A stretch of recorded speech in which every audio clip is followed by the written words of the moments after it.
This episode is found on page 82 of my lifebook.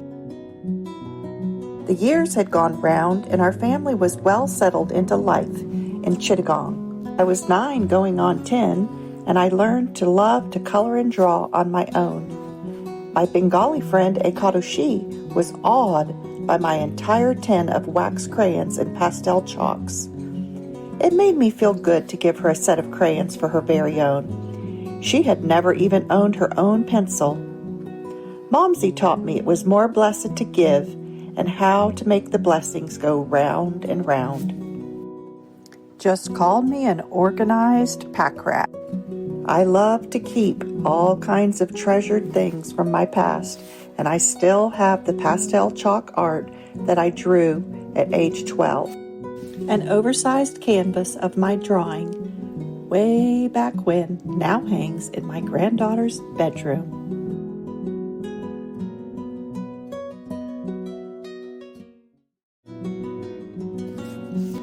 On my 10th birthday, I realized for the first time that someone could write and create a book all on their own.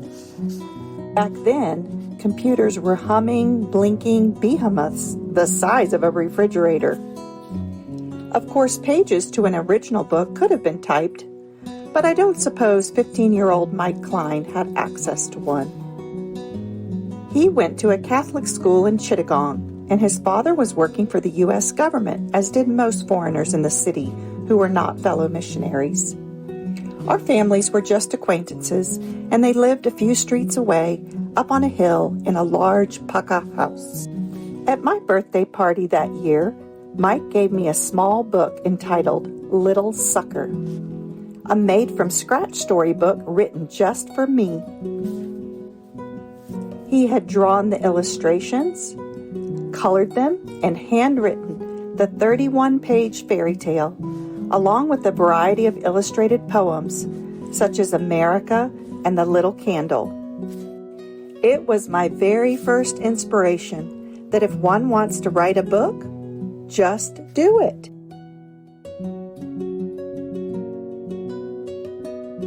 Oh, I'm so happy. It's thick.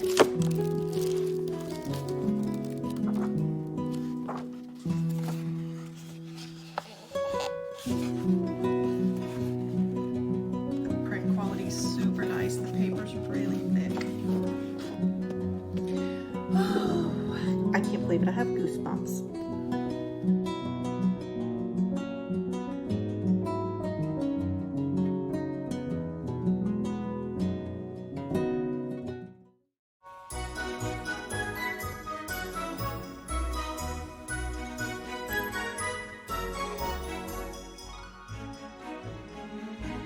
Once upon a time, in a little country where the skies were always blue, there was a hill, and on top of this hill, there was a house, more of a cottage to say. And in this little house, there lived a grandmother and her granddaughter. Their names were Grandmother Lollipop and Little Sucker. One day, Little Lollipop, oops, my mistake, Little Sucker went to play in the woods when she came across a little path. She decided to follow it. As she walked along, she heard little voices singing. She wondered what it was and thought for a moment it was goblins planning to trap her and eat her for supper. Grandmother Lollipop had said there was such things, and it was dumb, in fact, just ridiculous not to believe in them. Little Sucker thought for a moment and then decided it wasn't because goblins did not, in fact, wouldn't sing. Of course, except when they were going to eat somebody. Grandmother Lollipop said so. She says they sing a kind of song like this. Oh, goody, we are going to have some pudding, some pudding. She thought for a moment and then decided she would run home and tell her grandmother what she had heard, but then she changed her mind and decided to take a peek, then ran home and tell her. Little Sucker tiptoed up the path and looked to make sure no goblins were coming. Up ahead, she saw a little clearing, all green, and music was coming from it. Little Sucker creeped up and looked from behind a tree. And what do you think she saw? Well, maybe you could think or imagine it. Oh, it was what every boy and girl would want to see. Little Sucker was so amazed that she couldn't say a thing. There before her eyes were the tooth fairies. You know the good little fairies who give you money for your teeth? They make little houses out of them, and they're quite happy little fairies because they enjoy everything in life. Oh yes, quite happy little fairies they are. Well, now Little Sucker was so amazed that she fell asleep wondering. Now the queen of the fairies, there was no king, was very kind-hearted, as most fairies are. So when a fairy coming from a home with a tooth saw Little Sucker sleeping behind the tree, she said, "Don't sing so loud so the poor girl can sleep." When Little Sucker awoke, she found herself laying on a cloud, white and fluffy, with a little swan for her pillow. The fairy queen talked with Little Sucker for a while after she had come to hear her senses. The good fairy queen told Little Sucker that she could wish, but only once, for anything she wanted. After a while, Little Sucker answered in a weak but happy voice. "Oh, only if I could dance with the fairies just once, if I only could." "You will have it granted," said the queen. Suddenly there was struck a piece of melody never had been heard. Then the fairies started dancing. Little Sucker had the pleasure of dancing with the queen herself, who was a very good dancer too. Soon the sun started going down, and Little Sucker said, "Oh, I must be going. Grandmother will be worried about me." Just then the queen hurried into her palace and brought back a sparkling necklace. The fairy queen said to Little Sucker, "Wear this necklace whenever you want to come back. We will then know it is you." The queen then ordered a swan to be brought from her royal stable. The swan was brought, and Little Sucker was placed upon the swan. The queen walked forward and kissed Little Sucker and said, "God bless you, Little Sucker. May your journey be safe."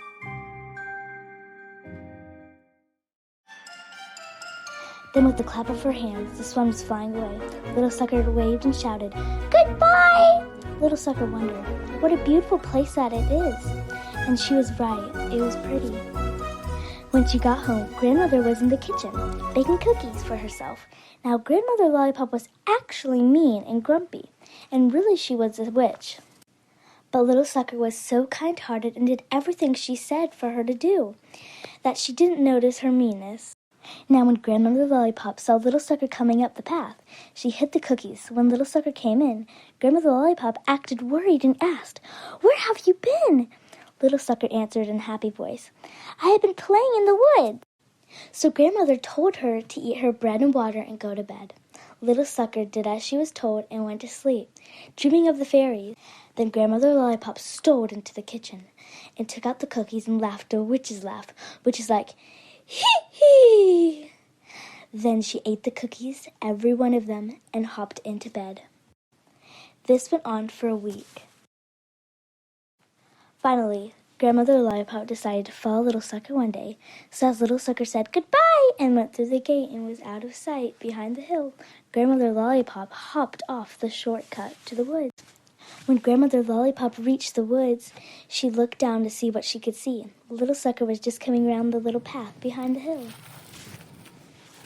Grandmother Lollipop jumped behind a tree. Little Sucker followed the path to the fairy green. Mother was close behind her.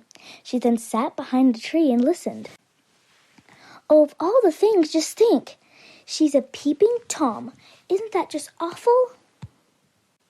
Well, when Little Sucker had to leave after a while, the Queen Fairy, for as I said, there was no king, gave her a gold piece. When Grandmother Lollipop saw this, she almost died laughing, or chuckling. You know, witches always chuckle when they have an idea. Well, she had one, and wicked one too. The Queen Fairy was talking, so Grandmother Lollipop quitted right down. She listened and heard the last talk, which was, "And it will always multiply when you need more." Oh, Grandmother Lollipop thought this was too much, and then she chuckled and ran through the shortcut to their house. When Little Sucker got home, Grandmother Lollipop told her to eat her bread and water and go to bed. While Little Sucker was sleeping, Grandmother Lollipop took the gold piece and went to her bedroom. The next night, Grandmother Lollipop put the gold piece under her pillow and wished for more. In the morning, she found a pea under her pillow. she decided to plant the pea in her garden, which was the most beautiful garden in the country. After she had planted the pea, she went inside to bake some cookies for herself. Grandmother Lollipop, after a while, decided to take a walk through her garden.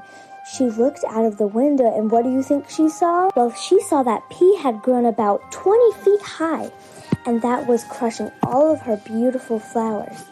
She ran inside and grabbed an axe and started chopping it up. Finally, she chopped it down. She wondered what she could do to get rid of it. Suddenly, she chuckled. Grandmother Lollipop decided to sell it in pieces it was hacked into to the farmers so that it would grow big and crush their crops and gardens. Boy, what a mean trick to play. Grandmother Lollipop is just bad all the way through. Grandmother Lollipop went to bed that night with a piece of pea under her pillow. In the morning, Grandmother Lollipop woke and couldn't find the piece of pea. Little Sucker was up and around when Grandmother Lollipop came in. Little Sucker told her that she was going to play in the woods. Grandmother Lollipop said as if she didn't know, "Oh, what are you going to play with?" She then said that Little Sucker could go. After Little Sucker had gone, Grandmother Lollipop stole into the kitchen to snatch some cookies in the shelf. As she opened it, a kettle came rolling down from it. She looked inside and found the words, "Cook me hot," on the bottom. So Grandmother Lollipop put the kettle on the stove. Suddenly, pea pods started coming out. Grandmother Lollipop yelled, "Stop, stop, pot!" But it kept coming and coming till it was flowing out of the windows. Grandmother Lollipop was still yelling, "Stop, stop, pot!" when suddenly she started being pulled to the river with the pea pods. Now all this time, Little Sucker and all the fairies were looking at her in the magic looking glass. Little Sucker did not want Grandmother Lollipop to drown, so she told the fairies as they looked into the magic looking glass. Suddenly, the pea pods were gone and Grandmother Lollipop was safe on the shore. She also had become a good grandmother to Little Sucker, thanks to the fairies for saving her grandmother's life, and went home. Grandmother Lollipop and Little Sucker lived happily ever after. The moral of this story is, don't be a sucker to a lollipop. The end.